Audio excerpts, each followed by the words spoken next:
Hello everyone and welcome to Walking Through the Bible.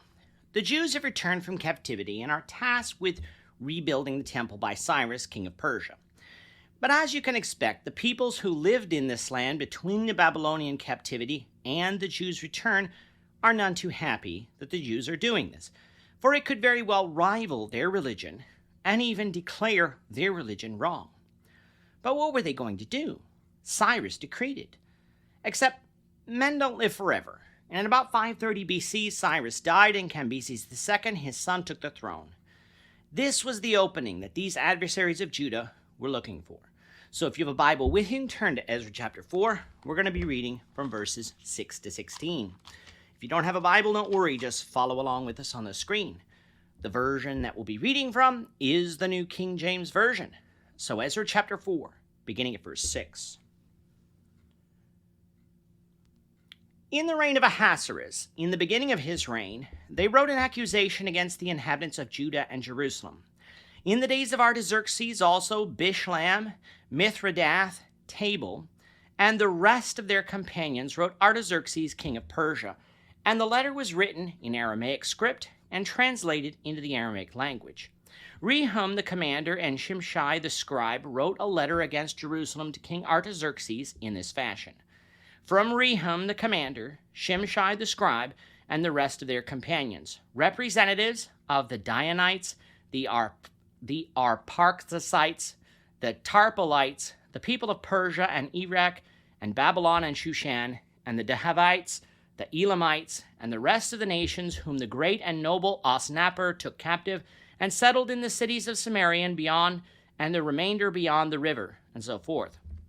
This is the copy of the letter that they sent to him. To King Artaxerxes, from your servants, the men of the region, beyond the river, and so forth. Let it be known to the king that the Jews who came up from you have come to us at Jerusalem, and are building the rebellious and evil city, and are finishing its walls and repairing the foundations. Let it now be known to the king that, if this city is built and the walls completed, they will not pay tax, tribute, or custom, and the king's treasury will be diminished. Now, because we receive support from the palace, it is not proper for us to see the king's dishonor.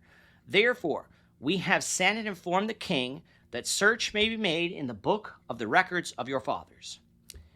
And you will find in the books of the records, and know that this city is a rebellious city, harmful to kings and provinces, and that they have incited sedition within the city in former times, for which cause this city was destroyed. We inform the king that if this city is rebuilt and its walls are completed, the result will be that you will have no dominion beyond the river. The names given here by Ezra of Ahasuerus and Artaxerxes can be confusing to the Bible reader. The reason this can be confusing is that there is an Ahasuerus in the book of Esther, and so we have to ask, is this the same man? And which king of Persia is it?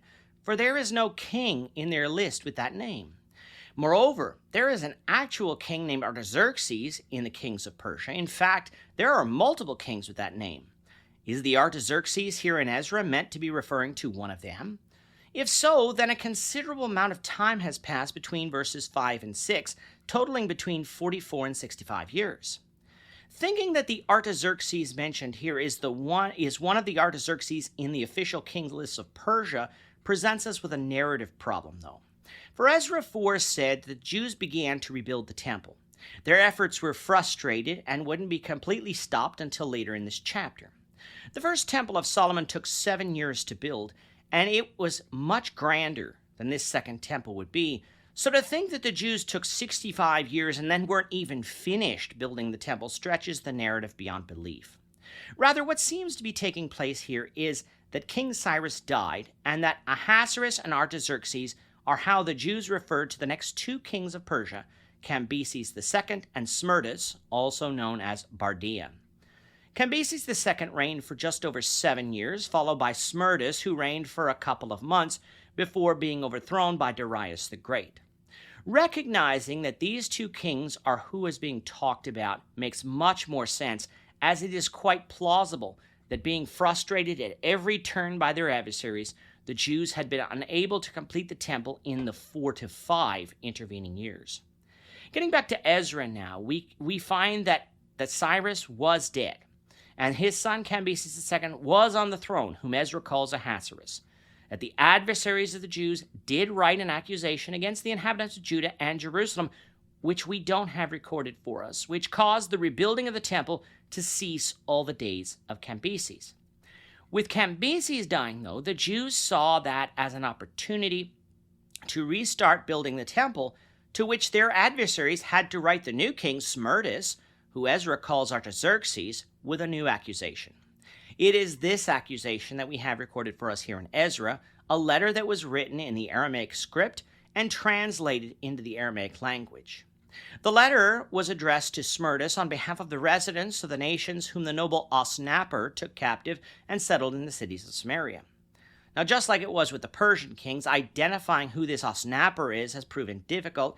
However, earlier in the chapter, the adversaries of the Jews said that they had lived there since the days of Esarhaddon, king of Assyria, meaning that they had lived there for about 150 years by this point. Osnappar could thus refer to an officer appointed by Esarhaddon to carry out the relocation of these peoples to Samaria. Regardless, these peoples are here and are objecting to the rebuilding of the Jewish temple in Jerusalem and the construction of the Jerusalem walls. Their argument goes like this: you don't know the history of the peoples you sent back from captivity to Jerusalem, did you? For if you did, you would know that they're a bunch of rebels who did not subject themselves to the kings of the nations that ruled over them. The history that these people seem to be referring to is the era of Jehoiakim, Jehoiachin, and Zedekiah, the last three kings of Judah. If you recall from our study of 2 Kings and 2 Chronicles, all three of these kings were placed under tribute by Nebuchadnezzar of Babylon, and all three rebelled, which resulted in the captivity of Judah in Babylon. Now, of course, we know that through it all, God was using Babylon to judge Judah for her idolatry. But this is how he brought about this judgment, by raising up kings that would rebel against Nebuchadnezzar. So in citing the recent history of the Jews, these adversaries seem to be telling the truth, a truth that they told Smerdis he could confirm from the records kept by the Babylonians and the Persians. However, what was not true was that past history would foretell future events. At the time of the rebellious Judah against Nebuchadnezzar, Judah was ruled over by a king. Judah was not being ruled over by a king here in Ezra, nor had they threatened to appoint one.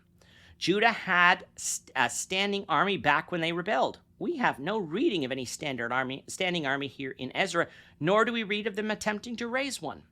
Therefore, to conclude that because of their past, that if Smerdis allowed the temple to be rebuilt and the walls of Jerusalem to be repaired, that Smerdis and the Persians risked taxes, tributes, and customs, is not a fair conclusion at all.